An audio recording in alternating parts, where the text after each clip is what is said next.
We've all been there, folks. Man in the register, working in the back on the fries, even filling out TPS reports, doing stuff for bosses that don't respect us, doing things at a pace that we shouldn't have to do. Ultimately, we want to turn around and say, F you, F you, F you, you're cool, F you, I'm out. Let's talk about quitting.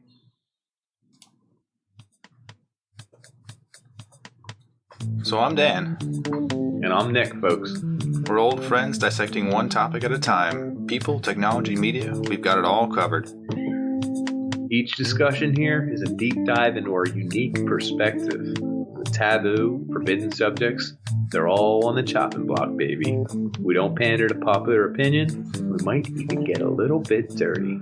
Warning, this podcast may contain mature language and sexual content, and is for infotainment purposes only. So join us. Have a good time. Open up your ear holes, because we're going to fondle your follicles.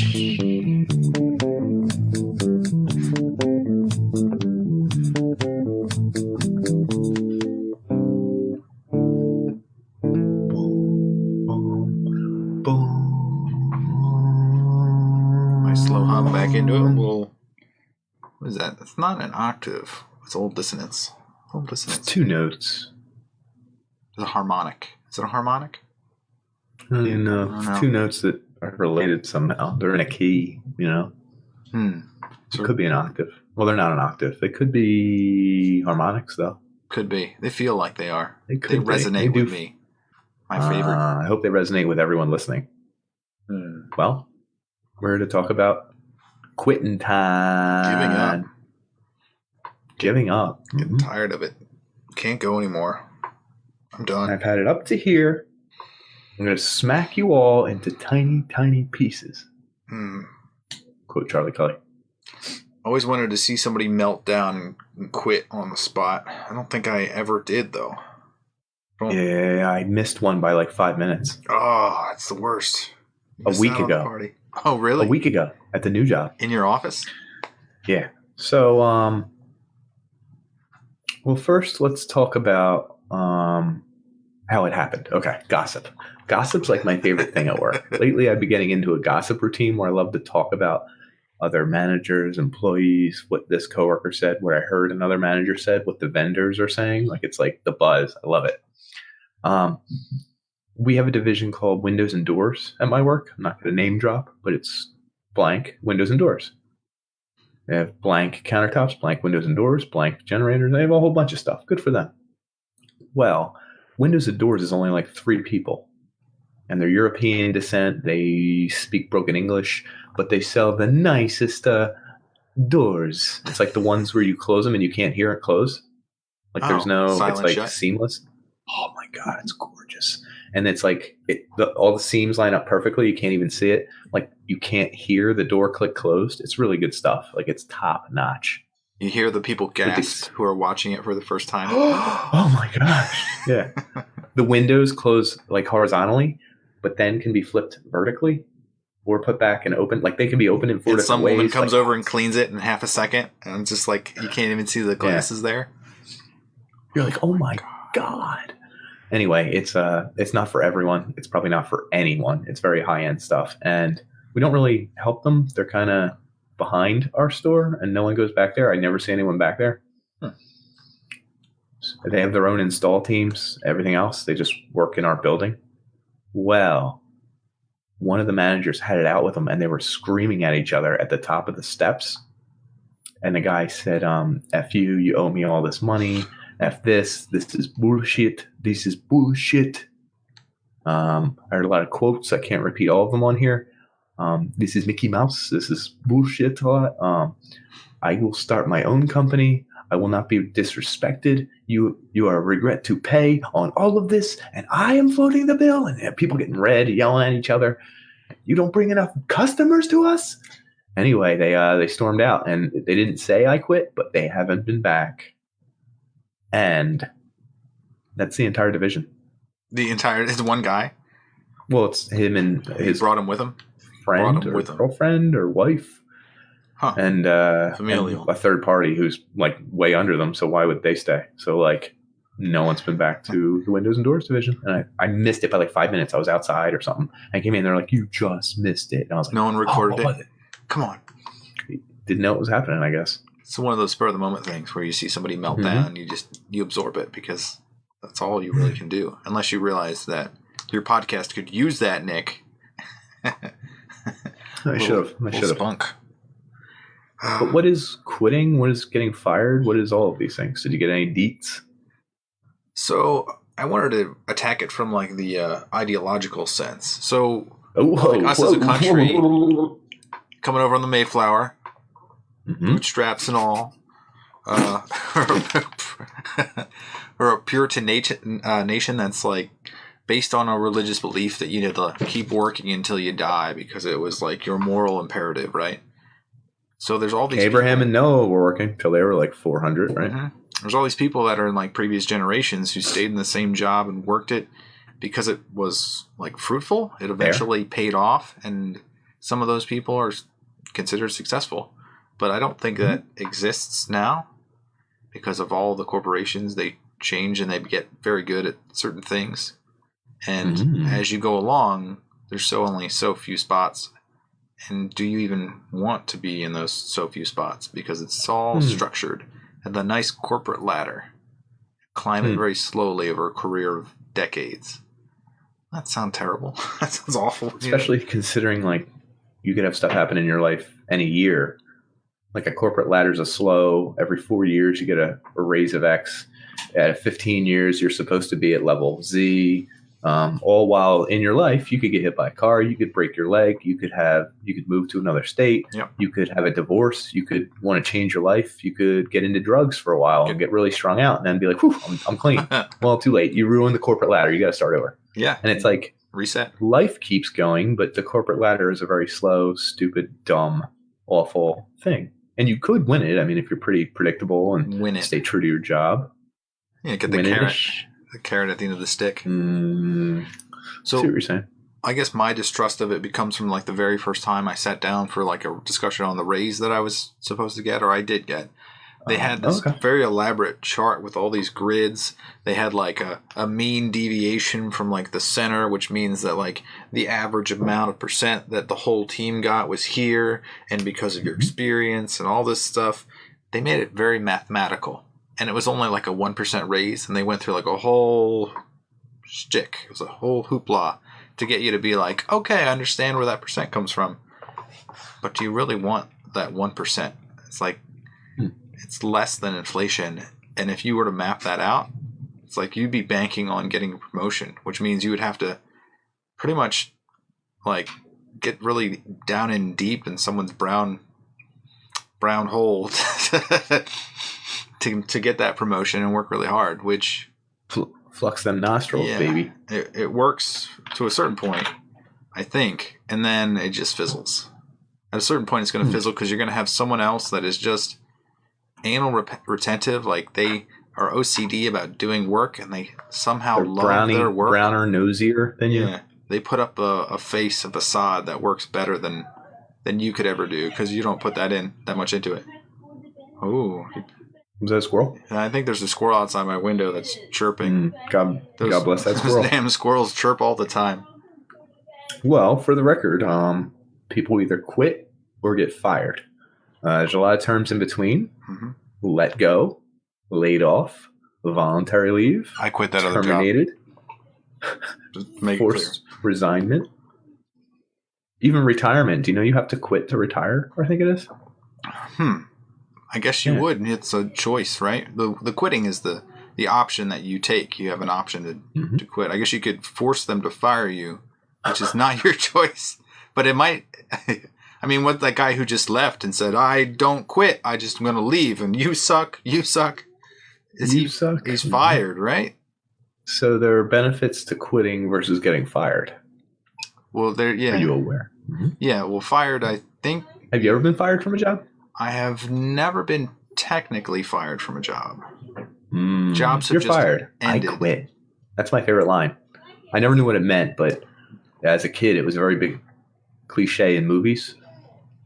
There's a severance Well, you're involved, fired. Right? It could be involved. It's not necessarily involved. If you have your job, if your job gives you a severance. Mm-hmm. So when you're fired, you're technically terminated for a reason. As long as it's not an illegal thing, like they said, oh, he was selling drugs on property. Or he was, what's another one? There's a moral thing. Like, I guess if he, in line with the morals of the company. Mm-hmm. If you beat your wife and they fire you, if you're arrested for beating your wife, right? They don't have to. You're ineligible for unemployment. Do you know what unemployment is? I've never collected it. I never thought about it. Actually, we hit this. I think it's like, I don't know what it is now, but it used to be like 6 months, and you can probably get about maybe like 8 to 10 grand over the course of that 6 months to help you in transition. It all depends on your state and the maximum allowable. But it's usually around 50% of your paycheck. I think it maxes out around 8 grand. Yeah, we had this during a 26 dispute. Weeks. 26. I was right. We had this in a dispute. You're pretty damn on. With my wife worked for a certain company that was treating her unfairly, so she claimed that it was unfair and left. She quit, and then claimed unemployment. But then they were in cahoots with somebody else, and then they went back at her with workers' comp lawyers, and then said, like, it's not clear enough, and they went to a panel, and the panel judged against her. So she lost the unemployment that they had given her. Huh. So you can come back and take it from people if they were not wrongfully terminated, which is what the termination was. Oh, interesting. If you quit, though, you can't actually collect unemployment. Because that was a choice. Correct. That's the idea, right? The benefit of... So people leave jobs all the time. Is it better be quit or be fired? If you're leaving your job and you know you're applying for a new job, it's probably better to quit. Because A, you're on good terms with the old job. You can keep them on your resume. I mean, that would be pretty awful. Where'd you work last? Not important. Please don't contact them. I was fired. For what? Showing my wiener a lot. Trying to get fired. Like, can you imagine if you're trying to get fired and they're like, why were you fired? Indecent exposure. I stole a bunch of stuff. I stopped showing up for work. So that could be at-will employment, which is a term they use a lot. It's the non-justification. So it doesn't have to be any justification by the company on why you got fired, and they don't have to give you any notice. So if you're in an at-will state, they can just, you're done. Goodbye. Interesting. No reason at all, you're gone. The other pro, it is, but the pro of quitting, I was going to say, is that you can keep them on your resume. Oftentimes you can arrange something with your company saying, I'm leaving, but I don't want to leave you guys high and dry. I'll leave in 3 weeks. Maybe you give me a severance of 3 weeks. You won't have to fire me. Maybe 6 weeks, maybe 8 weeks pay. And I won't file for unemployment. We'll be good. Except Ted. The company might say, fuck you, Ted. And then you walk right out the door. Yeah. Versus if you're fired, I mean, that leaves a bad taste. You burn bridges, essentially. Yeah. So you get that unemployment, baby. Hell yeah. But so there's a stigma there, is that Nick and I both left jobs in the past year. Mine was more recent, about a month ago. I felt that by quitting, I was going to abandon the people that I had worked with for like a decade. And it was a good job. It was just, wasn't going as fast as I wanted it to go. So even after I left, the moment I said I was quitting, there were people that popped up and were like, what about this job? What about this job? But it was in the same avenue. It was a little different. It wasn't from my main company, which was kind of sad, because if my company had just given me a little bit of a raise, I probably would have been content and stayed there, because I already knew the people, knew the company, knew the job. Right. More comfort level. Yeah. So there are always options that crop up that you don't even know about until you actually say you're quitting, like you were definitively and leaving. Of course, and then they show them up. Oh, by the way, we're going to offer more money. Oh my God, why can't you stay? We were going to offer more money. And you're like, this is part of the problem. Yeah, and part of the reason that I was there for a while and had decent raises, that goddamn is squirrel. Feisty. The squirrels are wild this time of year. Yeah. Anyway. So the part of the reason that I was doing okay was because I would always challenge them with another offer from an outside company that said, like, I'm worth this much. So I was doing well up until a point where they pretty much didn't want to match that. That squirrel is feisty. That's one feisty squirrel. I'm going to have to fire that squirrel. Yeah. forget where I was going with 100%. Companies get lazy, more options, and more options show up when you tell them you're quitting. Yeah, they know that. They know that you get comfortable in a position, and they're going to keep you there.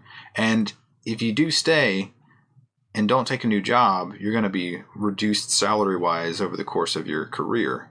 So people who leave jobs end up making about 20 to 30% more at a new job. I didn't get 20 to 30, but I did get more. I did, regardless. Over the course, I call it job switcher versus job stayer. Job hopper, yep. Yeah. More and more people are moving to that. Did you get into any of that? Yeah, in a good economy, people feel more comfortable in the job market, and jobs offer more money. So if you're at your job, they're not going to just be like, hey, the job market increased, here you go. They're going to be like, we got them at a good rate. But if you jump, you can keep jumping and jumping. And I know people who've jumped every 2 years. So for a financial jump, and if you're making 20% more each time you jump, they're probably made at least 60, 70% more than what I was making if I had been content and stayed place. Depending. At certain level, you can't get 20% every time you jump.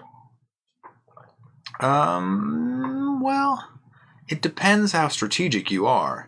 So the people that I worked with, since I worked for, I'll say NASA, because that's true. Never heard of them. Yeah. Mom and pop operation? I don't care. People use that 2 and 3 years of experience to say that they did something fantastic for NASA because you can talk about it. It's not a private company. There are no secrets. You can just say, this is what I worked on, and people can be impressed. And then you can jump to the next tech company or a different location inside of NASA. So people jump from Houston to San Diego, which is where Ames is, and then they would jump to Mountain View. That's right around where San Jose, all those places, Google, Apple. I know people that went directly to those big companies because they'd worked at NASA, and then they. Is it because essentially when you're making that job jump, is it less a job jump so much as a locale jump? I think people, if they're single and they can be open to anywhere, they can take the best offer for the best location. So I apply to everywhere and see what they say, but most people don't want to compare to what I make now. Because it doesn't make sense to hire someone new unless they have a really good resume. Which, I'm trying to get Nick here a brand new, fresh job with a company that my family knows well, used to work for. And I went over his resume, and his resume surprised me. Because a lot of it was written in a way that did not seem professional. I was kind of surprised, almost. Yeah. And even the English in there, I was like, you're jumping around with the tenses, and then there's a way. The English was fine, folks, but the rest of what he's saying makes sense. He was trying to play up things like he's very stick-to-itive, and that wasn't in there. But what did you delete it out of there? What was it called? What did you call? Relentless customer service.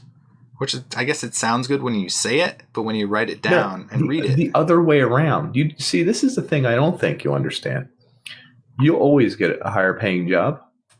I will always be a better employee than anyone. Literally, every place I've ever worked, everyone's like, oh, wow, he's the best one we have. Because they're surprised because your resume was so shitty, and they're like, what? Maybe, but how do you convey that you're going to be the best somewhere? Without a fact. I know everywhere I've worked, I was the best restaurant worker. I was the best bar and restaurant supplier. I was the best granite salesman. I was the best liquor store worker. I was the best. These are low bars. I get it. But how do you convey that to an employer and be like, listen, no matter who the hell you hire, I'm the guy who actually figures it out. I do more than everyone else. I'm smarter than everyone else. And I can actually go above and beyond and be a better employee. If you hire me, you will be like, wow, he can do more than just one thing. This is incredible. And I'm like, yeah, anyone can do more than one thing. My resume doesn't show it because Dan wouldn't let me use subjective terms like can do many things. Is a Swiss Army blade of convenience. Works don't use management. Cliches, man. You got to brush up on your resume if you're going to quit a job. I didn't. But what I'm saying knife is of the company.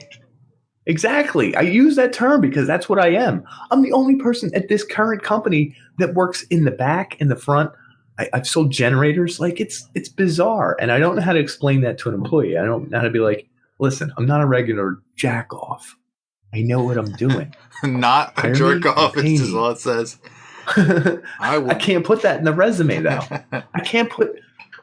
I'm the best I will employee beat because magic of my off onto your intangibles. face, and you're gonna love it. Just hire me. You'll see. I'm like, who's the guy who used to Claude Lemieux? If I showed you his regular season statistics and his face and his name and what he did on the ice, it's like this guy's not a very special player, but he was a point per game player in the playoffs. He was ridiculous. He was integral to every win they had because he has intangibles. Yeah, intangibles that are not embellished, indelible. No, they're like indelible in the playoffs. Right. And that's where I'm trying to explain that to people. But if I put that in the resume, Dan's going to say cross out the entire paragraph. I'm going to be like, it's just one paragraph about how I'm like Claude Lemieux. And I'll punch someone in the nuts. Here's a job interview question. Why did you leave your old job? Or like, why are you not enough opportunity? They weren't challenging me enough. I was fulfilling each and every job, every opportunity they had, and it was leaving me a little unfulfilled. I need something that pushes me further. I need more research. I need to get further in a career. I need to work with a stable company that has goals and achievements that are more long-term, is what I would say. That was good. What I would mean is I need more money and it's boring. Yeah. I would never of this say shit. I'm out. Yeah. Can you pay me more to stay entertained for a little while longer? It's not, and again, it's not entertainment per se. I love gossip. I love working at my current company. It's just, it's very unstable. There's no future growth. I don't make any money. So, Those squirrels. Yeah. Doesn't leave me alone. So go ahead. You can pull the resume up and read it off. I don't care. No. You can say what you don't like. I don't mind, because this is the other thing. When you work at the jobs I have, I don't have a NASA thing where I can say worked on the giant genome lunar project. Robot dick. Yeah. Which by the way, is that any more important, folks? Largest projectile in the Earth's orbit. Regardless, I don't have a lot of facts to back it up, so I would have to just make up stuff. And at that point, I don't feel comfortable being like, see, but you had a key opportunity, though, because you worked for a family business, and you could have said that you did everything from the smallest minutiae. What do I say? I mean, again, like, see, that's a cliche too, isn't it? Yeah, but I mean, this is not. I wouldn't say that on a resume, right? But right. You could say anything, and then who they have to test it, they would have it everywhere. They would call your dad, and your dad would be like, "Yes, this is." Yeah, Nick. He did. He implemented the new program development team. He would look over it as he's on the phone. I could see him look and be like, "Yeah, he implemented the new Salesforce." What was that called? He's like, I don't know. Nick did it. Yeah, he did it. Sure. I don't know. And you're right, but I'm not the world's best liar either. Is that really a lie? I'm a good liar. You could have done some piddly thing at work and then made it work, and it still would have been great. Then why wouldn't I still be there? Because it was going in the wrong direction. Not by my fault. So let's talk about like why people stay at a company, honestly. So they get comfortable, they make friends, they have a bit of loyalty to the company, I guess the way the company operates. They get a little... They know people. They know the managers, the bosses, so they become... familiar. Almost friends, right? Yeah, familiar. Yeah.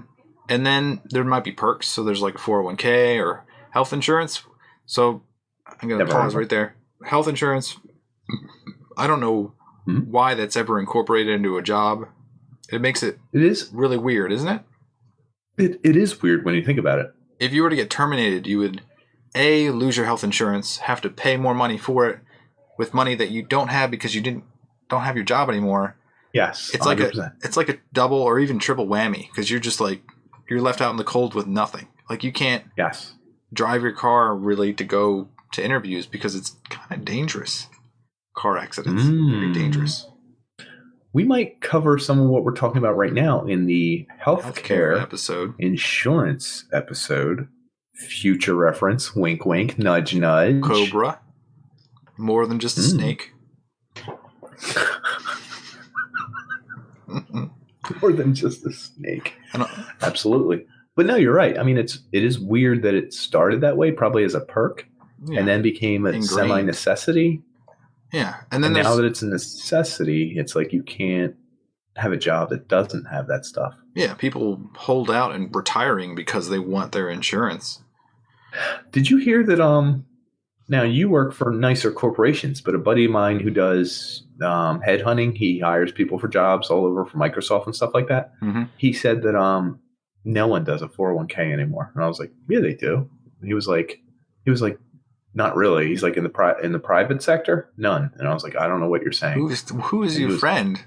Every job I've had. Is he talking for you or in general? In general. He insane. says Microsoft and stuff even stopped offering it for most of their employees and stuff. I have to look this up. Or maybe he said pension. It was their 401k pension. It was pension. The pensions are dying. I will give him that. Okay, pension. He says it's like government jobs and then like 2 other places.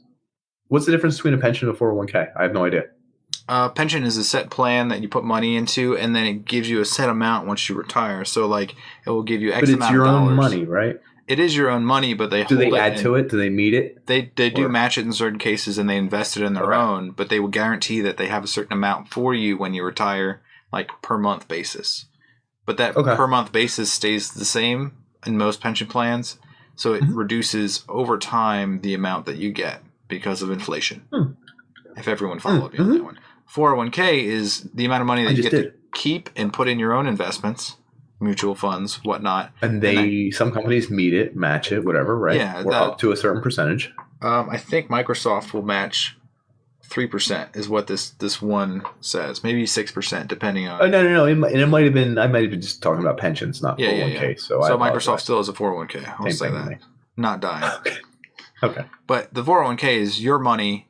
put it in investments before taxes, and you get that money indefinitely. And it will. When do you get that money? After you leave this job? Anytime you want?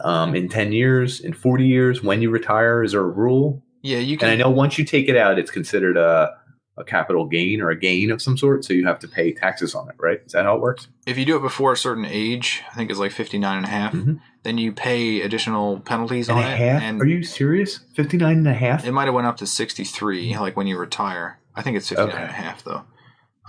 So you pay penalties. The whole intent is that you keep money until you're in the retired range, and then they don't put a penalty on it. You still pay taxes in the market, on it. Right. Yeah. Right. So it stays in the market, and it ensures that you have a good retirement. So I don't have a 401k quite yet. I'm working on it. You can make your own. There are methods for you to do that. If you make enough. I'm aware. Okay, just making sure. I don't make enough. Thank you. So that's another perk, the 401k. I guess once you've established yourself in a job, you can kind of set your own hours if you're competent enough and the company likes you.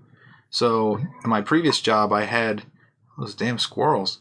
In my previous job, they had off Fridays every other Friday. Did a 980 schedule. Well, one second, I want to hear this squirrel because this squirrel might have pneumonia or something. Okay. Hold on. So my previous job had a 980, so it means every other Friday I had off.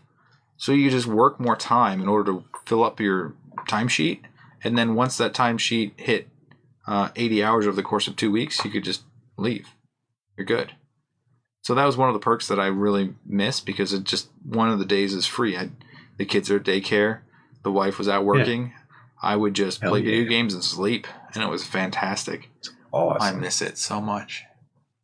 Can't wait till I retire. I quit, guys. I quit right now. I'm out. Folks, I'm out. Don't you have a parable about the fisherman or something?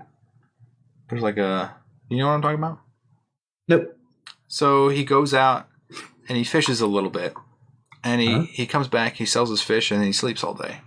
And then somebody else is in a corporate environment who's trying to earn money to retire. They're going out, they're fishing, they're doing all sorts of stuff. They're spending a whole lot of time out there. They're working their asses off. They come back and they ask the guy, like, couldn't you work harder so you could just, relax when you're retired? The guy says, "What are you talking about? I'm already enjoying life. I'm being happy as is. I see you're delaying your enjoyment for this goal that's so far away." It's like, maybe you have something wrong. It's like, so the goal in a lot of like European nations is that they take a siesta, they stay out late, they enjoy life, and they relax. So it's like, maybe there's something wrong with the way we approach jobs, and that, we don't enjoy our jobs because they're work, like they're hard work. The way we approach they're work, things but a labor of love, something you enjoy doing. I had a stat that like 80% of people hated their jobs and they wanted to quit. That's crazy. It's a lot, yeah. So like a lot of people put up with a lot of BS, and I don't know. I guess we're forcing ourselves to do this shitty jobs because we believe they'll pay off in the end. Well, there's an interesting philosophical take on this, which I almost want to do an episode in itself, and we won't get too deep into it, but human beings, by nature, what are we supposed to do? Hunt, survive, find food, find shelter, battle each other, look for resources, look for things to make us greater, things to make everything in life easier, make ourselves more comfortable. We've found a way to do that on the regular every day. Already. So now what is the human being's sole purpose? Achieve some gain. Achieve some new goal that's money, I guess. And not that anything's wrong with money, but to get money, it's a weird system we're in. It's very it might not be natural. Like animals don't have money, they don't have jobs, they don't have quit rates or fire rates. And again, they live out in the cold. They eat each other. They die of diseases. That's a rough life too. But in making comforts for ourselves, we've also made new obstacles and weird things and stuff that makes our lives miserable. Like we're destined to be miserable. I think that's part of why we're good at stuff, like being intelligent. So like there's one instance of I think monkeys that use money. I think they were aware of the value of an object because they would get food for it, so they would start trading that object. I don't have a name for you, but there's a case out there for that. So animals are aware of the value of things that inherently don't have any value placed upon them. Maybe it's just monkeys. That's what these jobs kind of are. Now we're getting back into jobs here too much. Quitting. What I want to segue to is to quitting. Wall Street Journal, 2018. Yep. The most people ever in a month quit voluntarily their jobs. 3.4 million people in the United States quit in April 2018. Highest ever. Part of that is because we have more people than ever. Yeah. I don't know if it's percentage-wise in this, but job market is going unemployment bonkers. Is around 4% right now, which is extremely low. Yeah. Yes. 1 in 6 people who are unemployed right now, they think did so intentionally. Whether that was because they hated their job and they had some financial security, whether they forced themselves to get fired, whether they forced, you know what I mean? Mm-hmm. Quitting is on the rise, they found. The highest it ever was, I did a little study here, a little digging. Quitting was at its highest in December of 1973. I have no clue why. 17.2% of the population quit. That's a fifth of the population just decided to not keep working. Now, I don't know if this had to do with a shift in regimes. What happened in 73? Was that a manufacturer thing? It wasn't a war thing, was it? December 1973. Check it out. Vietnam? Nixon? Maybe just jobs were changing at an alarming rate with the invention of something. I didn't get this far. The lows, they often are. I came across 2 lows. December in 1982, only 6.7% of people were quitting. In October of 2010, only 5.8% of people quit. That's a very low number, and that was 2010. I don't know if there was a scare. Maybe it has to do with like the hippie movement. Like people say, we don't need money anymore. We have flower power and love, and all these corporate jobs are just like it's. I don't know, but it's going up recently. Now, as of May 2018, it was 13.2%. So we're almost back up to the high number.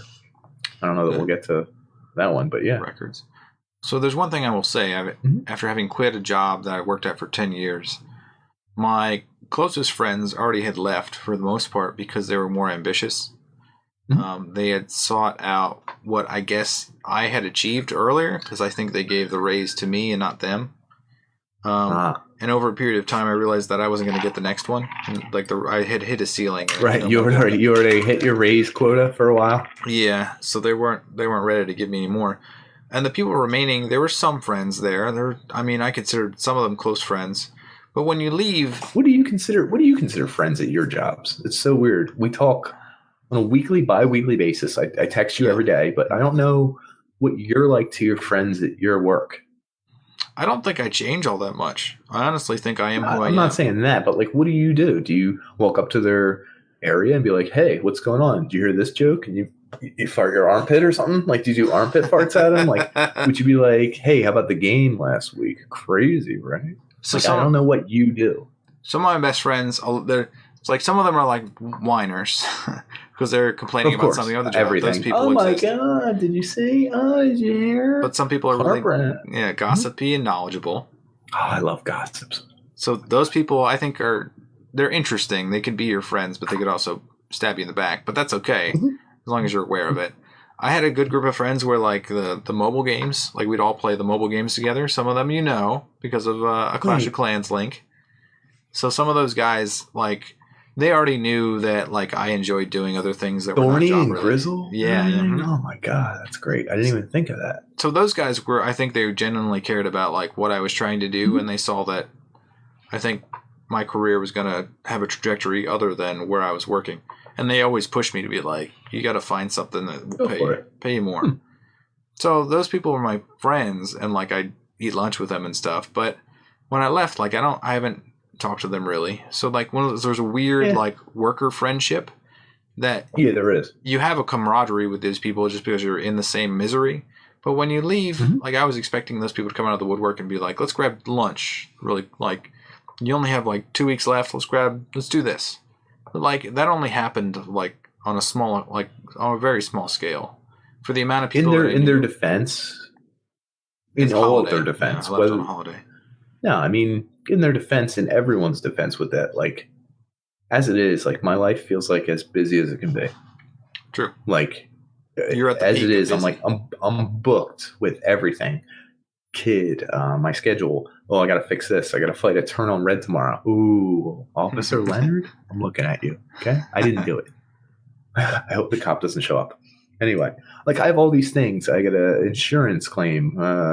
Someone messed up my bumper. I haven't gotten around to it. It's been like 2.5 weeks. At work, I have this big job that's going to close. At this, I have this big thing. Like there's always 40 things going on. Oh my God, I didn't do my Christmas shopping. Oh my God, I did do some Christmas shopping. I didn't wrap it. It's a lot of excuses. Oh, you got to put this together. There's a lot of things. No, there's just a lot of things going on. It's not an excuse. Right. But then if someone was like, hey, I'm leaving my job, you're like, that's the saddest thing ever. We got to catch food. We got to hang out. We got to do our thing. But my kid gets real sick. Guess what? That plan's out the window. Right? That's true. That's true. I mean, if it really happens, that's what happens. Let's say something happens, like I'm applying for a new job and I'm trying to do this. I'm like, I really can't. Happen to be the job interviews on that day, dude. I can't. Yeah. He's like, that's all right. It's no big deal. We'll catch another time. Well, stuff happens. Like another time doesn't happen a lot. So you know what I mean? I will say this I had a business trip on the flight back, which was about 2 hours long. I opened up the laptop and I started writing an email. I started thinking about every single person that I ever interacted with that like would remember me, and maybe even not, but I remembered them, and we had like a decent interaction at one point. It was like 200 people by the end of time, like at the end of the email. Like I still worked at the same area and the same at the NASA location, and like I think I wrote like a very like not heartfelt, but like you could tell that like it meant something to me. It was more emotional than a business. Than like I'm leaving, goodbye. But it was more than that. So out of those people, I think I only got like maybe 30 replies, so like 50%, not 15% to say that right, of the people, and I was like kind of surprised by that. I guess this is like not that many people genuinely care, which is kind of surprising, but I guess not so You much. also know you're going to another paying job. Which it's is not like you supposed to be left here better. to be like, I'm in trouble. I have issues. Like that would be different, I think. Well, the only other circumstance you could leave is if you got fired. And if you get fired, they'll come to your desk and make sure you collect what you have that is yours, and then walk you out of the building, and then Put it never in a talk box. about you ever again. All They'll the talk people that about ever got fired, whispers. well, yeah, and gossip, but like a company will never talk about that person. They won't say why Yeah, you you're got right. fired. You know, they'll just be like, he's gone now. Like, deal with it. It's weird. So like the It is friends that I had, like I can count them on one hand. Out of like knowing 200 people, like not very many people that were work friends right. are genuine friends. So like if you're thinking about quitting a job because you love the people you work with, do they love you back? Probably not. Most cases, probably You're not. Unless they're your father. The Accenture did a study in 2013. Reasons people quit their jobs. Mm-hmm. Top 4 is like, I don't like my boss. 31% of people. Most people don't, I feel like. Yeah. I love my old boss. Did you? It was great. No, it was a good time. It was a happy office. I feel like you have something 2, to say. lack empowerment. 31%. I wasn't empowered. Right. Internal politics. Maybe 35%. 35. That's actually a high number. You know, I was surprised. Really high, yeah. And last one, lack recognition. 43%. Okay, yeah. I'll take that. Makes sense. Can you pause a podcast? I think I can. Would you like to? Yeah. Okay. You got to go figure Pause. something out. Yes, real quick. I'll keep my same outfit. Good. Pause. Okay. All right. Did do it?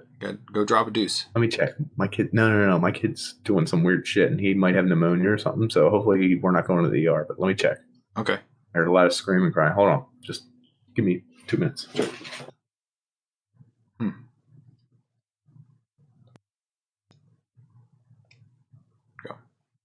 So, like, there's 4 main reasons, and lack of recognition seems to be one of the highest ones, which makes sense because if your boss is like, "Hey, thanks," but then they don't use your work for anything, like you're working, you do a project, and that project doesn't get used, and you don't get reprimanded or anything. But what did you just do? You just kind of wasted 40 hours every week. This happened to me. I had 3 part-time jobs essentially inside of my own company that would make up for what I was making because I was making a decent amount of money. And then I got relegated to 1 full-time job, which after 6 months, I automated most of it, but no one gave a shit about the automation of it. It just made my job super easy. And at that point, I was like, I could milk this for 5 years and I'd be fine for 5 years. But after that, I would have wasted the prime of my career. So like my recognition needed to be higher so that people could be like, automate this other thing for more money. But that never happened. So it's like, I guess I got to leave. My ideology says that I need to build myself up because there's things that I'm lacking and I'll never get them here. That makes sense. Now, what about like quitting in general? Like we've talked about reasons to quit. Did you want to get into some more reasons people quit? Yeah, so I can get in my old jobs, which I guess I quit, but I didn't think of it that way. I guess the logic is kind of like, you're moving on. It's just I don't think I quit that job. I just passed on keep doing it. You weren't going to be a minimum wage blah blah blah for the rest of your life. I mean, you're going to move on, right? So these are some of the jobs that I had. Like a newspaper packer, like before they sent out the newspapers, you pack them in a certain way. You put them in the bags. In the clear plastic stuff? You get all this black ink on your hands, and you don't get paid that well. And it's at like 5 a.m. So it's like, who the hell wants to do that shit? Computer repair, I guess the jobs just got done. Same thing with I installed networks. So like the Ethernet cables for office buildings. You mentioned this and what you did with that money. Made a lot of money on my first computer was bought with that money. It was good stuff. But, you finish an office building and they don't have any more and you're just like, okay, see you later. Some of these were high school jobs and I went on to college. So I worked for Target and Hollywood Video, which It's a shame I left that Hollywood video job. It would have really held out. You would have taken your career off. Yeah, would have skyrocketed. You could have been CEO by now. Yeah, I'm the only guy left. That was a good job, though. I enjoyed it. Nice severance package. Yeah. You know? And then the college jobs where you're just there for like 3 months because you got nothing else to do.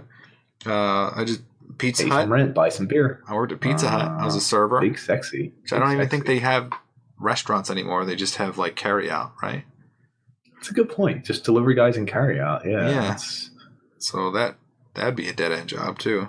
Were you big in the book it program? These little stars. Mm-hmm. Those are awesome. How many books did you read? 100. Yeah. All right, kid. Yeah. Kid's not a liar. I mean, we got to give him 14 pizzas now. 50 Shades of Grey? Oh, that's not on the list. Oh, I read it anyway. What happens in the end? The movies were terrible. Go get her type. Yeah. They banged. And then I had internships, and then I started like real engineering jobs. So there's a point there where the engineering jobs I just moved for a better location or a better ideology of what it would be. Like what would, like this recent job I moved for all the right reasons, I think. And it was painful to go, but like quitting was necessary for me to grow. I feel that now. After 3 weeks, it's like I needed to do it. You know. Yeah. I mean, it doesn't feel great to not know what you're doing. It's kind of painful, and there's just like angsty angriness that you feel inside of you when you're just like, I wish I could have just kept it easy for myself. But there's another piece of you that's like a duality that, you know, if you kept it easy, you wouldn't have been happy with yourself. So you're right. You kind of have to keep battling yourself and then also fighting what other people are doing to make yourself happy. It's kind of a weird form of happiness that it depends on like the state of not only you, but the economy around you, the people around you, the company you're in. You're right. There's a lot of things moving. There's a lot of things going on. There's a lot of different moving parts. And almost none of them line up perfectly. So you're going to have flaws wherever you go. Mm-hmm. That's life, baby. Woo! We just summed up life. It's over. Good episode. Yeah. I got top 10 quitting reasons. They kind of flied in with the other one. I'll just go through them real quick. Relationships with boss. Touched on the other one. Bored, unchallenged. Yeah. I mean, you just touched that right there. Yeah. Your coworkers, whether you get along with them, whether they're just awful people. How well do you connect with your coworkers, your new ones? Really well. They love me. Huh. But do you love them? Yeah, I think so. On my way, I'll put it this way. If it's a shitty job and commissions are down and like company seems to be in disarray, my favorite time is to drive to work because I know I'm going to go see X and Y, or, oh, dude, I bet Z is in today, or, oh, dude, I hope so-and-so's in. I'm going to be gossiping to hell with what's his name. Oh, I'll be joking with so-and-so. Like, I love that stuff. The saddest part is when I leave and I'm like, I just worked an 8-hour shift and I saw like one person, I sold one granite deal, and wow, this job sucks. Like, you know what I mean? Yeah, it's a reflection. Like some things you can't do while you're doing them. You can't reflect in the action of doing things. But I love the coworkers is what I'm getting at. Almost anywhere I work. Even the guys in the back who don't speak English, I have relationships with them. I'm always like, every time I see him. And he's like, you know what I mean? Like I have a connection with certain people. Like it's weird because I don't think that all people do that, which is strange to me because like even the people who are like shipping and receiving, like the dock workers, like I have a conversation with them. Workers. They're my favorite people in the world. Yeah. I can talk with them. So I'll get some dock workers. There's some funny people there, and like they're not really afraid to say their mind. So it like being around them is enjoyable. But some people don't. They treat them like they're just like a cog. They're just a piece that they need to spin. So it's weird. Right. I don't know why people work that way. And that's listen, I love everyone. Like I'm really good friends with guys in the back, fabricators, installers, shippers. I'm good with the managers. Like I make them laugh. I like make everyone laugh. I make everyone get along. I make everyone be happy. I do favors for everyone in every situation. I'm like, yo, stay there. I'll get it, dude. Relax. Yesterday or 2 days ago, a girl threw up, like a 4-year-old, or she was probably 8. Because her parents brought her to buy granite countertops. She was feeling sick. She flew up right on the floor. I was like, yo, get out of the way. I know where what's his name keeps the bucket in the back. And I went back and I grabbed the bucket and I just started mopping it up. And they were like, Nick, how did you know where that was? And I was like, it's in the back. Guy uses it every day. They're like, but you don't know how to do that. I was like, you throw water on the ground. We're not just going to leave it till tomorrow. But like the manager was like, Nick, this is really good work. And I'm like, again, I'm just mopping up throw up. Like people fantastic work. things This is beautiful. I've never seen this before. Someone's crying. And I hope she puts a little note. It's like, Nick did really well today. Like, it's great. But like people are afraid to step outside of their job. Box, yeah. Yeah. I'm like, yeah, I'll clean up throw up. I don't care. Yo, for the whole day, you want me to just follow installers and hang with them? I'll tell jokes to installers. I know they have like Czech accents and stuff, but like I'm down. Some days they're like, can you just shadow so-and-so and do something? Like the other day, we had a new guy. I was like, let me train him for like an hour. They're like, you don't know how to train people. I was like hell, I don't. I trained a new guy. Like, no biggie. Ooh, the new guy? I didn't like him. You didn't or you don't? I did not. I like almost everyone. And I feel like he's a serial Reddit guy. Which is usually like, I can talk to those people, but he's like too Reddit maybe. And on top of that, I didn't figure it out till we said goodbye because he shook my hand when I said hello. When he said goodbye, I shook his hand again. I was like, oh my God, he has small hands. Like the lawyer from Always Sunny. Yeah. And I was like, no, man, that's all I'm going to think about. Tiny little hands all over your hands. No, I didn't care about that. Slowly creeping. he was the nicest guy, but like, I love my coworkers. I love everybody at every job. How do I put that in my resume there? I'll love you if you let me. Anyway, let's go through the last few on this list of reasons people quit. Sure. Contribution of work to business. This is sort of similar to what we said, but the amount you can change a corporation. Right. Almost Let's say you work on a project for 6 months, a year, and they're like, oh, well, we didn't use it, but thank you. Yeah. I mean, we're going to reimburse you, but thank you. We went in a different direction. You're like, that wasted my time. Yep. Autonomy and independence, like how much people are looking over your shoulder. Micromanagement. Keyword, micromanagement. Meaningfulness of the job itself. Like some people are like, man, I love to sell a granite countertop and change the way the world works. And sometimes people are like, this is so stupid. Like, do you know what I mean? Yeah. I want to send something into space that's going to save people's lives. Cool. Well, who's people? I mean, you're saving like a dozen lives. I mean, really, let's be honest. Not that many lives. Utilitarian? I mean, that's not that many. Mm-mm. I'd rather they are important lives, though. Yeah.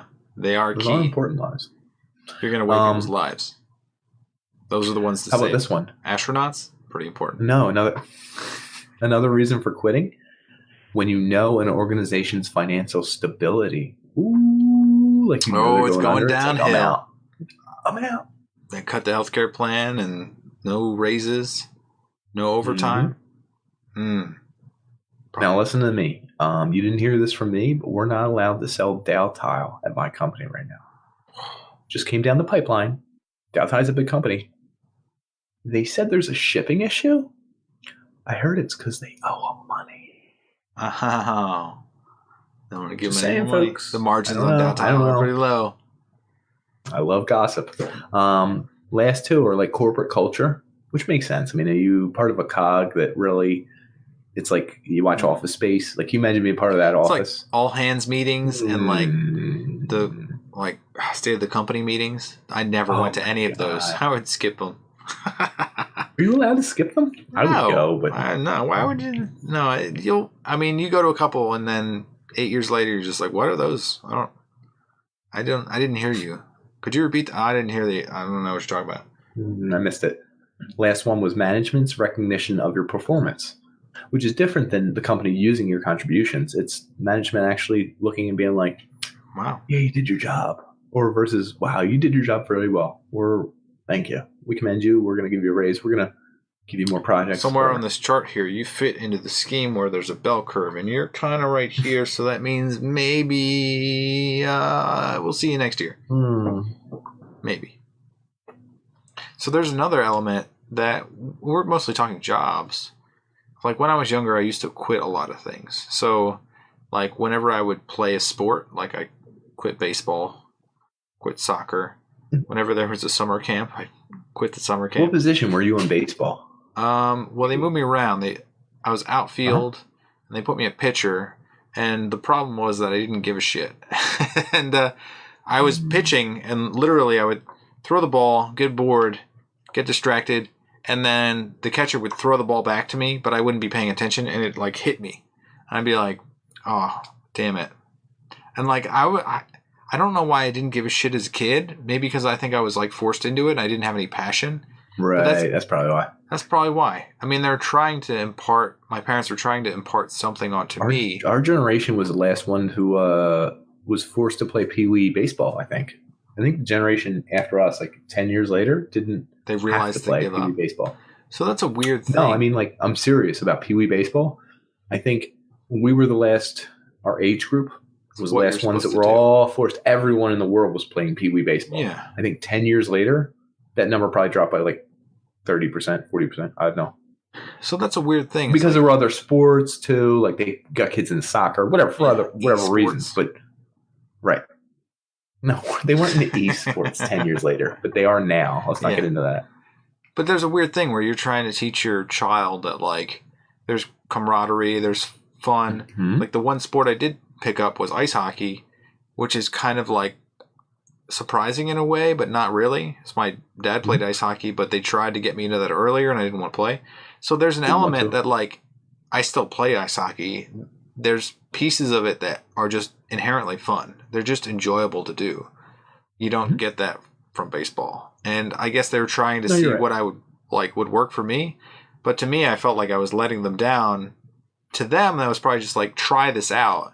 But they never phrased it in the right way. Because I guess if you're a parent talking to your child, you can't tell the child that, like, this is just like a temporary thing. Just have fun with it. Just see what you do.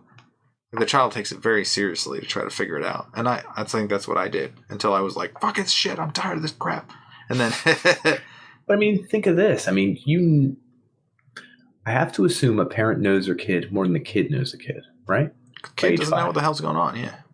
Right. So, I mean, your parents trying to show you stuff, and they're like, oh, he's not going to be interested in this. Here's this. He's not going to be interested in this. Here's this. He's not going to be interested in this. And let's say one of them's ice hockey, and you end up being really interested, and you're like, I wish he showed it to me in a way that made it more awesome and, like, really got me into it. Yeah. I mean, parent probably showed you 1,000 things. You probably said no or didn't like half of them. Yeah. I mean, it's hard because they would have to know ahead of time what you were into to know to show you it in an interesting manner. You know what I mean? So parents, it's tough. Don't quit your children. That's true. That's a really good point. Yeah. What's interesting is the opposite of quitting is professionalism. It's sticking it out even though you should quit? Is that the definition of professionalism? I don't know. It taking a beating, like having a customer say you're the shittiest person known to man and you don't know what you're doing.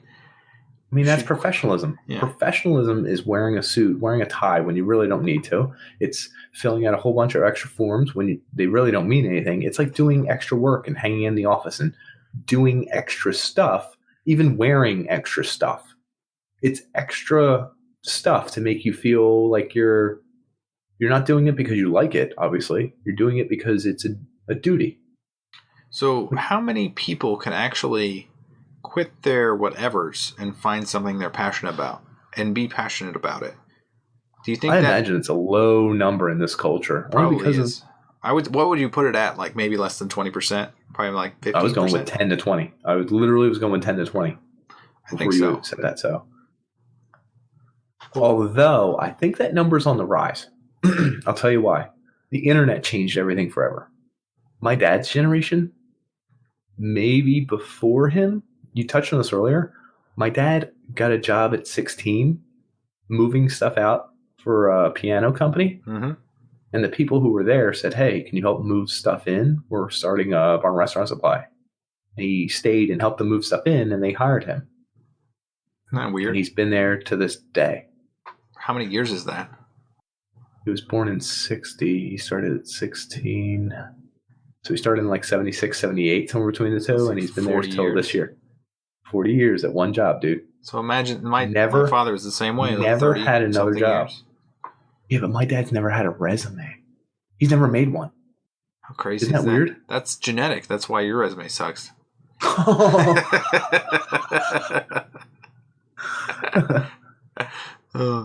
But yeah, Good. I can't believe that someone would work the same job. Do you think that he should have changed jobs at some point? Do you think it would? I think he should have, but it's too late now. I mean, do you think he misses out on the experiences that he doesn't know he missed? A lot. So like my parents are the same way, is that they live in like a bubble, a little bit of a sheltered life, and they they come down here, which is a southern state, and we go to get Tex-Mex, and they don't know what queso is. Do you know what queso is, Nick? They don't know what queso is? They didn't know what queso was. So I was like, you can get that like 4 blocks from your parents' house. I know. They Okay. I mean, I'm just saying. Right, so they wouldn't go there. It's a bowl of melted, delicious cheese, which is fantastic. Some salsa mixed in or some other things, yeah. But like, if you're living life and accepting that, you know, I mean, this doesn't have to do with, I guess it might be you're quitting society in a way that you're not allowing things in.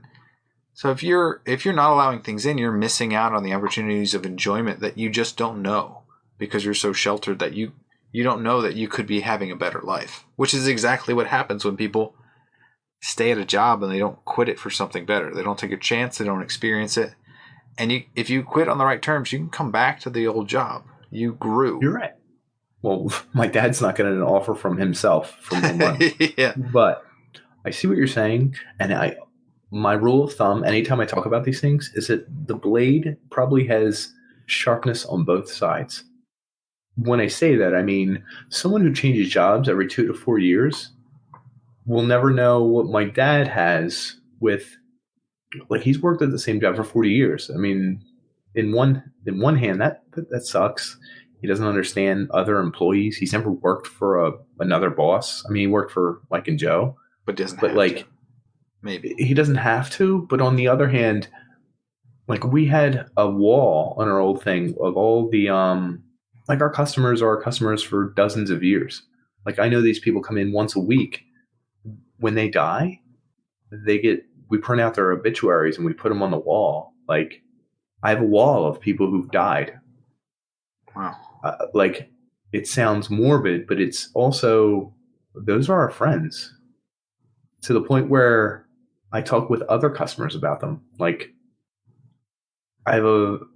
used to have a very personal relationship with all these people. Like, they were more than just customers. They were friends. I know what you're talking about. And I think, and if you've been in a business for 40 years, like, everyone you deal with is kind of a friend.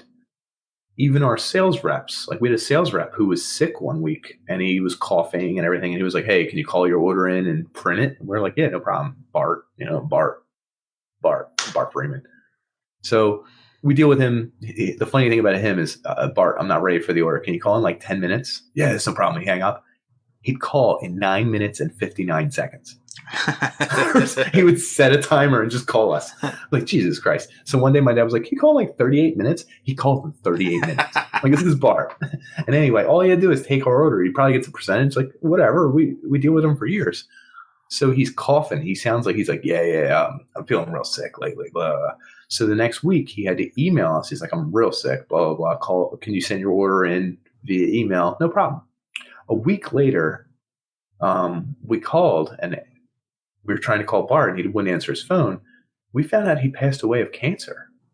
Oh, no. And like, I don't know, like, it's so weird. Like, I don't know. Like, I'm not going to get him to call back in 14 minutes and 59 seconds when I say call in 15 minutes. He quit life. He did. And in a weird way, it's just, when you work at a place long enough, it becomes part of you. Yeah. And you don't get that if you change jobs every few years. You never grow roots. I understand you miss out on one way, but you miss out on another way the other way. I mean, it goes both ways. There's, remorse on both sides. Right. I mean, both sides have cons and pros, obviously. I saw this in probably like more than a dozen years ago when I was in college. For some reason, I sat down for lunch and there was an old woman who was eating lunch by herself. And decided to sit with her. Like I never do that. Did you? Yo, what? Oh, that's something I would do. That's wild. It's bizarre. And eventually our conversation turned to like she had like old yearbooks and like books of like friends and like letters. You know, like she would say like she would look at this book and like it was almost like a Facebook. And she would flip through it. Physical Facebook. Yeah, physical Facebook. And she would flip through it and she would say that like almost every single person was dead in it because she was like 70 or 80 years old. Like she was like a grandmother. I don't know why she was doing there. She was like the spirit of Christmas past or something. And it was weird. Visiting you. Yeah. It was Everyone's weird. like, what were you sitting with? And then you'd be like, the old lady. And they're like, we have video recording. There was no one there. It's a reminder though that like you're living life to experience it. So if you understand the experience that you're currently in, you should go out and make new friends, make new experiences, because that's really all we have. So you should quit the experiences that you know, even though they're comfortable and you like them. Like you can always go back to them. You can always try something new and see how it is. A lot of people get set in a certain way, a certain rhythm, and they buy into the rhythm. They buy into the knowing the tedium of life because it's comfortable. It's known. You know it, right? Yeah, I agree with you. And you don't know when your end is coming. So I don't want to end the episode on this. I want to end it on notable quits. Yeah. All right. Let's hit it. All right. So Vontae Davis, cornerback for the Buffalo Bills. He quit in the middle of a game, didn't he? Oh, halftime, baby. So they're playing the Chargers, and I looked it up because I didn't know how old he was. I know he's been in the league. 30 years old. That's going to halftime. I think they were losing. Right? Because they for a cornerback, it's a little old, but not like 30. Not like 3 is like 34 is old. Keith Talib's still playing like 38 or some garbage like that. So 37 probably, whatever it is. But the fact that he literally in halftime, in the middle of the game, was like, coach is like, hey, we're going to do press coverage. I want to do more Tampa 2, safeties high deep. And he was just like, coach, I'm going home. I'll be outside. I'm done. Excuse me? Like, I don't know that anyone's done that in the NFL in the past 15, 20 years. I don't think so. I mean, that's probably something we need to talk about because most of those like sports figures, they essentially live half their lives as like key figures in sports, and they retire or quit, and they have like another half of their life to live. Like most of them, what do they do with it? Yeah, it's like John LeClaire like started like a trucking company with Chris Therrion. Did he? Is that true? It's true. It's very I've weird. Heard that, I think. That's awesome. It's weird though because they need something to do. Yeah, they have nothing to do. They have no trucking skills. Companies or anything? Yeah. No, I don't know. They could be part of the organization that they were formerly with, or start something different, which is just. It seems like an average lifestyle compared to what they had, but maybe they like it. Right. Who knows? Maybe they're into wine. Like I know Dave Schultz is making wines. You know what I mean? Like how funny is that? Yeah. Buy my wine. Buy it. So like he quit. Like it's wild when an athlete quits. What I wanted to touch on before we finished up was like the famous quits. Yeah. The ones you see online, the ones I touched on in the intro where he's working the fryer, he's working the fries or whatever, and the boss is yelling, he's like, F you, F you, F you, I'm out. Or like the Jerry Maguire, who's coming with me? And he grabs the fish. You know what I mean? Yeah. Like, I mean, people quit. So these things go viral all the time. You look online, it's like someone made a sign that says, hey, my boss didn't come in today. It's like a handwritten letter. So guess what? We ain't closed and I'm effing quitting. And it's like, bing. And it's like on the door of your favorite coffee shop. And you're like, why want it open? Well, now you know why. I think there's an American dream part of that. I saw one where it's like a tech guy who was like an IT guy for the company. He wasn't getting respect. He made a pop-up on everyone's computers that said, designer you treat like shit has quit unexpectedly, ! The company and employees are not affected. Click renegotiate, discuss terms for a new contract. Click HR to find out how badly you fucked up. You can ignore HR or renegotiate, and you can click them. This is the prompt. And like that's clever. That's good. You didn't say the magic word. Someone wrote the resignation letter on a cake. Fuck all Hold you. on, let me see That'd it. be great. Hold on, let me see which one it was. Hold on. It was very similar. Fuck this shit on the top of the cake, and they put it in the display. I quit, and it was put into the display. So I don't know if anyone found it for a couple of days. Oh. You get people who quit on air, like newscasters and stuff. Oh yeah, That's I've seen funny. that. They go They viral. rip off all the Right. wires they're attached to. I'm done. This is bullshit. I can't stand this. I can't stand this company. I don't want to be here anymore. And they're talking as they take it off, and they just quit on air. The funniest ones to me are the ones where like menial workers are. They're the backbone of every business. Like the physical Go on laborers, strike. the drivers, a little bit. So here, this might be a Taco Bell. I can't tell where this is, but the person who changes the letters for the sign, they wrote, "My boss can change his own goddamn sign. I quit." And it's written on the sign. And I'm like, it's clever because the boss is going to send someone else to do it. Let's be honest. That's like those European taxi drivers who just decided to quit on the road. So they blocked all the roads. Like, what are you going to do if there's like thousands of cars just parked out there? There's also, when I was in Spain, there was a workers' revolt. There was like a strike for everyone that worked in like all the small shops. And it was literally the first day of vacation, so we're going to the small shops to buy food. Like, you hear them like chanting, and they were like walking like through the alleyways. And like the shops that were open, they rolled down the steel doors as the protesters walked by. And like, we're just like, what the hell's going on? Because we had no idea. And like when they were gone, the shops would roll up like halfway and like look out, and they'd be like, "Come on in." And then like we'd walk in like this like broken down shop to like buy like a few pieces of food and get out of there. But it was weird. I felt like you're gonna get like beaten. Like that's a form of quitting. Right.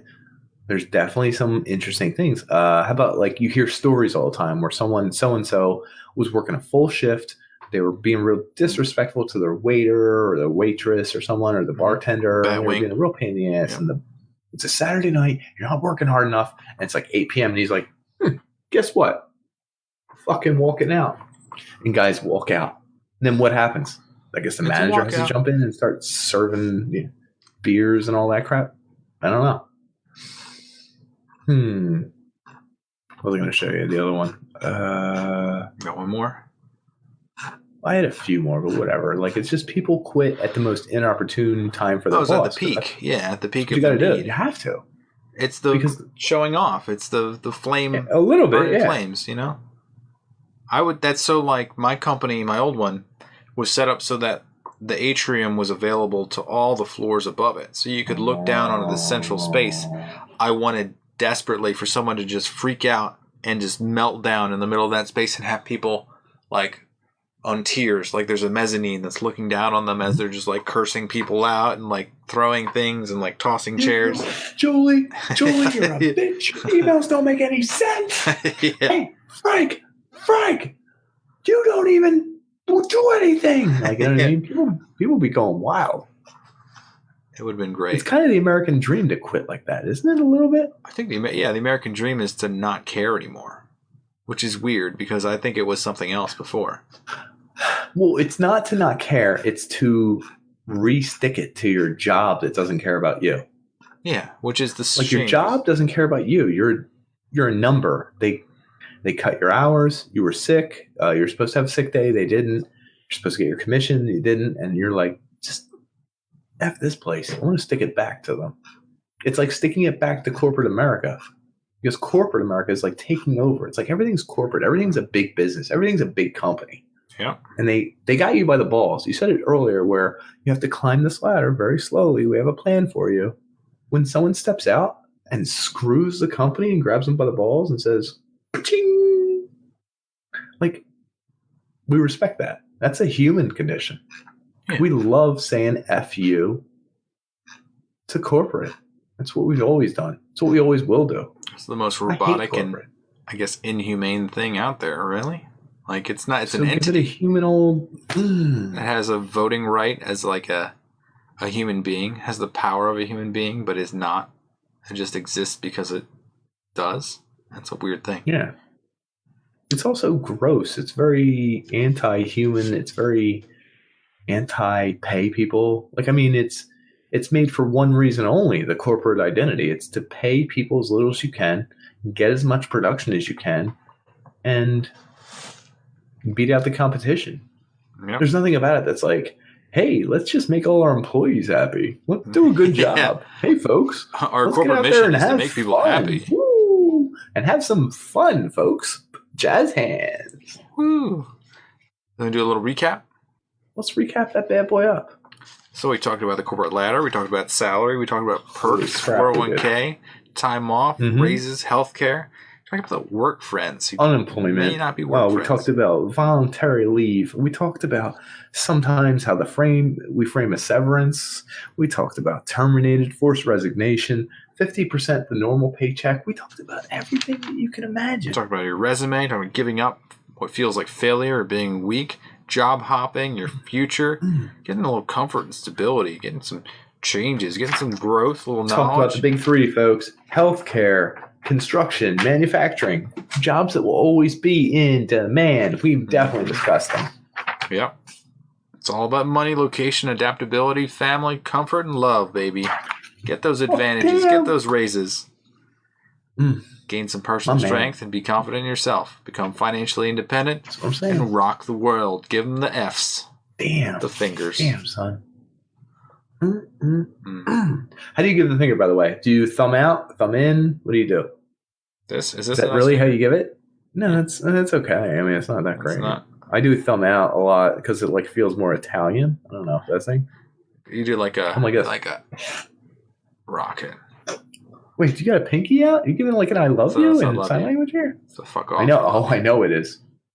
And then there's the shocker, right? And then there's I think you have a small bit of words to my father knows my mother. That's the only ones you know. And Jesus here tells me that we should work more during the daylight. Oh, no. No, it's not daylight. I think I messed up daylight. Anyway. Whatever. I got to take that off the resume. Yeah. I'll put it back on. God damn it. Well, thank you. Well, thanks, folks, for sticking with us through the tough times. Thanks for not quitting us. Thanks for not quitting, folks. We like you. We like you a lot. Quit your jobs. Tell your boss to shove it. On Panders full time.